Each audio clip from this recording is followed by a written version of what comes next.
Hey guys, I'm here. Welcome back. Last night I saw James Gunn's Superman, and I'll just say it outright. I had a blast. I think they knocked it out of the park with this, though I do have some pretty hefty little gripes with it, but they are not enough to bring down my enjoyment of the film. I have to sing the praises of David Corenswet and Rachel Brosnahan because they are the heart, they are the core of this film, and they nailed Clark and Lois. The chemistry that they have with one another is just so good, so strong. Without that, this movie would not have worked, and they nailed that aspect of it. On top of that, David Corenswet is I don't know, he just hits the nail on the head with, bringing this, Superman energy to the screen. He's just so warm, he's so welcoming, he's so wholesome, but he's also flawed. He also has emotions. He also struggles, and the way everybody else tries to project onto him, or the way other people try to bring him down, it gets to him. Like, he has these moments of emotion. He's also one of the more relatable Supermans that we've had up until this point, and I just really enjoyed his characterization, especially since this isn't his intro into this world. He's been active in the world for some time now, but he's still pretty new to the scene, all things considered, in the grand scheme of everything. But he does a really great job at highlighting the core characteristics of this character and bringing it to the screen, that hope that he generates just by being on the scene and helping people and all of that. Rachel Brosnahan also does a really great job embodying Lois Lane. She's scrappy, she's ambitious, she's fierce, and I love that, because of who she is.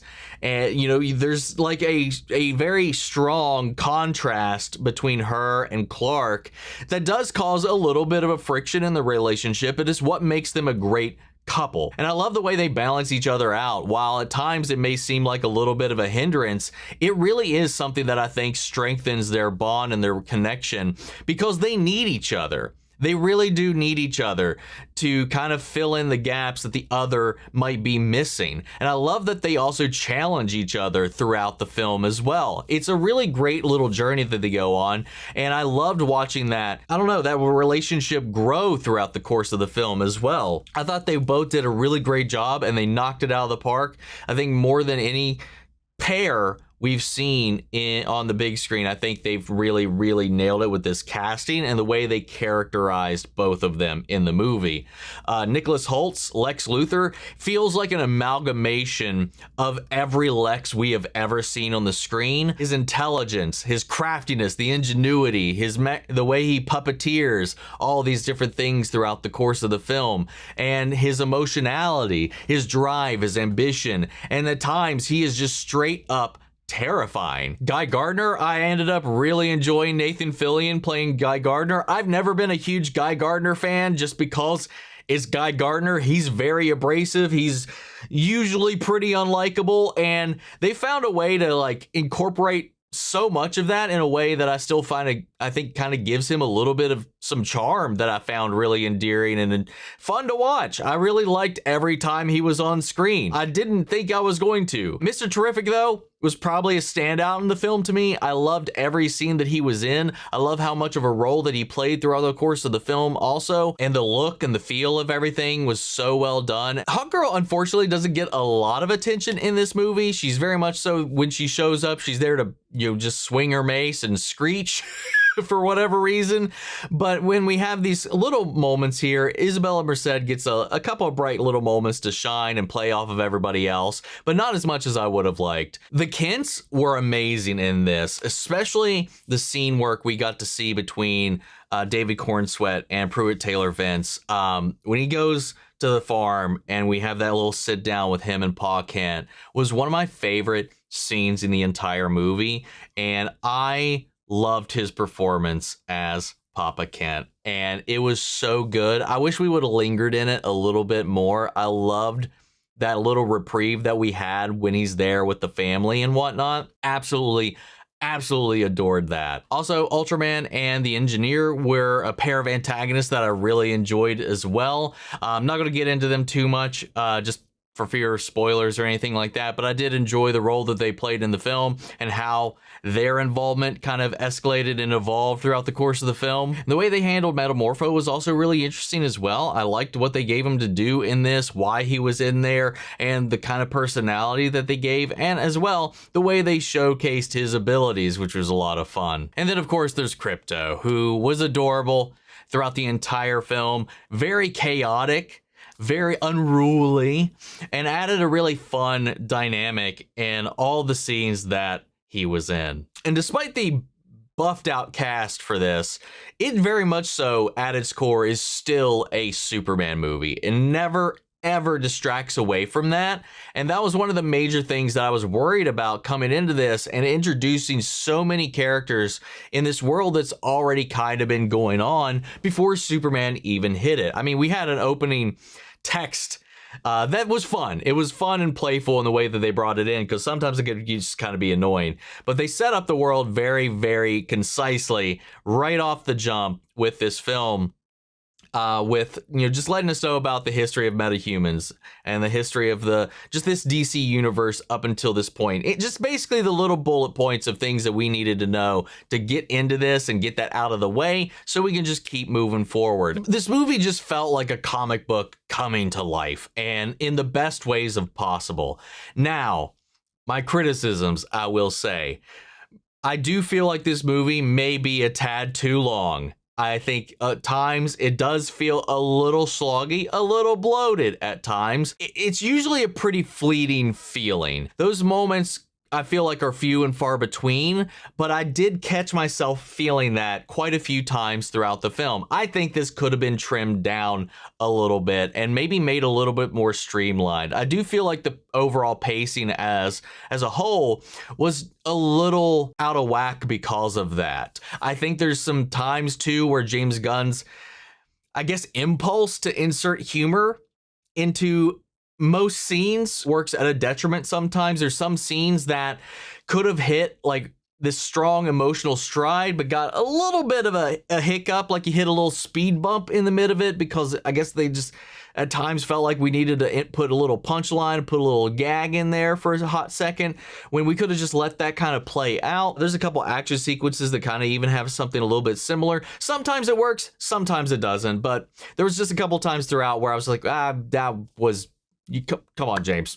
Resist the urge to throw a joke into every little scene. It's no Thor Love and Thunder. It is not anywhere near that egregious, but there are some times throughout the film where I'm just like, okay, we didn't need that. Jimmy Olsen, couldn't care for at all. I did not love what they did with Jimmy in this. While they got somebody that looks like Jimmy, I could not stand most of what he was doing in this movie, to be completely honest. I think the way they shot the action sequences, like the flying sequences or just the straight up fight scenes themselves, I'd say like 80 to 90% of each of them, I love the way they were shot. I love the way the camera moved, but every now and then there are a couple of shots or moves or the way the camera would position itself in the middle of a scene that just looked terrible. I just could not stand the way it made the characters look, the scene look, and sometimes I feel like the camera, I don't know if it's like with James Gunn's like need to insert humor into it. I feel like maybe the camera in the same way feels the need to just move a little too much. Like if it's stationary for too long, the audience is going to get bored or something. Most of the time it was working, but in every action sequence, there's at least like one or two moments that just look absolutely horrid. The CGI isn't always great at times, but it does work in the style of the films. It's never going to take you out of it, I don't feel like. There's some fun little surprises sprinkled all throughout this. There's some fun little things that pop up, little cameos, little nods, little Easter eggs, little acknowledgements to other things in the DC universe that I really found quite enjoyable. Overall, though, like this was just a really fun movie, and I had a blast with it. You know, coming right out of the gate and really being the thing that sets this world up. Sure, we had Creature Commandos, but this is the real thing that I think sets the tone of the world up quite well, and does that probably even quite a bit better, I'll say. I thought they did a really good job with that, and out of all the Superman films that we've had up until this point, I think this is the closest that I've had to being even remotely close to Christopher Reeve's Superman. And maybe at times I would say this even excels and soars beyond it, above it even. And who knows? I need to give it another watch, but it could outpace it in the end. I think I'm gonna have to go back and give the original Superman movie another rewatch, and then this, and kind of see where it lands, because I don't think any of them have been like perfect or anything of the sort. I've had my gripes with every one of them, but I think if anything was in the running to really dethrone that in my mind, it would be this film. If we're talking every live action Superman, not just the ones on the big screen though, my Superman is still currently Tyler Hoechlin after that amazing performance and run with Superman and Lois. So that right now is my personal bar. Now that we've set the world up, and maybe we can get away from that need to include so many things to really kind of give you a feel of the world we are in, then maybe the movies can be a little more streamlined, a little more focused going forward. But for what this had to do and what it delivered, I think for the most part it knocked it out of the park. I can't wait to see, and I hope we get to see more David Corenswet and Rachel Brosnahan in this world and see where they go with all of this. But yeah, I really enjoyed it. I was really nervous to see this movie. I left the theater at least very at ease. As a DC fan on the film side of things, man, it has been a struggle these last couple of decades, ever since The Dark Knight. It's been rough going ever since.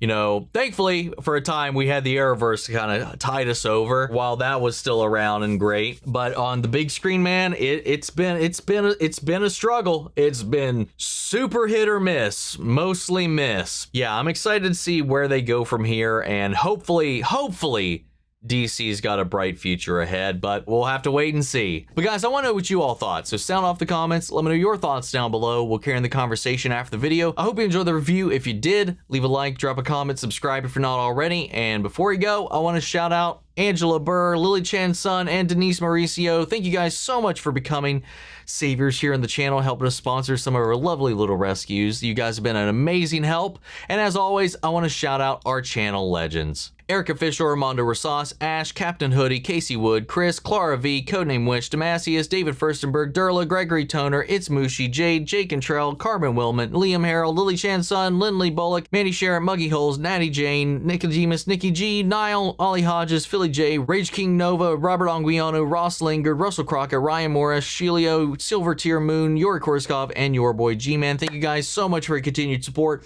But that's just for you guys. I'll see you all in the next one. Take care, everybody.